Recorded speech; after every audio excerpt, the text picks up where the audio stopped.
Hi hello నమస్తే, welcome to unique properties. ఈరోజు వచ్చేసి మనం సరికొత్త ప్రాపర్టీతో మన దగ్గరకు వచ్చేసాము. ఈరోజు మొత్తం 531 గజాల్లో మనకైతే ఇక్కడ ల్యాండ్ ఉంది అవైలబుల్గా. ఇక్కడ అమ్మటానికి అయితే మన దగ్గర సిద్ధంగా ఉంది. మనకు వచ్చేసి విఐపి రోడ్ నుంచి సెకండ్ బిట్లోనే ఈ ల్యాండ్ మనకి అవైలబిలిటీలో ఉంది. ఇక్కడ డైరెక్ట్ ఎవరైనా సరే ఇన్వెస్ట్మెంట్ ప్రకారం కానీ హౌస్ ప్రకారం కానీ ఎవరికైనా అనుకూలంగా ఉండే ప్లేస్ ఇది.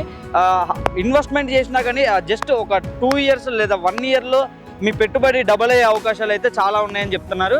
ఇది వచ్చేసి హౌస్ కట్టుకుందామన్నా సరే డైరెక్ట్ మనకి నియర్ బై మనకి రోడ్డు ఉంది, మన నియర్ బై ఉంది రోడ్డు. మన ఫ్రంట్ వచ్చేసి మనకి 40 feet రోడ్డు అయితే ఇస్తున్నారు. ఈ బిట్ వచ్చేసి మొత్తం 531 గజాలని చెప్పేసి చెప్పారు. డాక్యుమెంట్స్ అన్ని క్లియర్గా ఉన్నాయి. ఏ ఇబ్బంది లేకుండా ఫ్లాట్ కొనడానికి మనకి ఇక్కడ రెడీగా ఉంది. ఎవరు వచ్చినా సరే చూపెడటానికి మేము రెడీగా ఉన్నాం. దీని గురించి ఫుల్ డీటెయిల్ తెలుసుకోవాలంటే కింద ఉన్న నెంబర్కి కాల్ చేయండి. ఇంకా ఫుల్ డీటెయిల్స్ కోసం కింద ఉన్న నెంబర్కి అయితే కాల్ చేయండి. Thank you.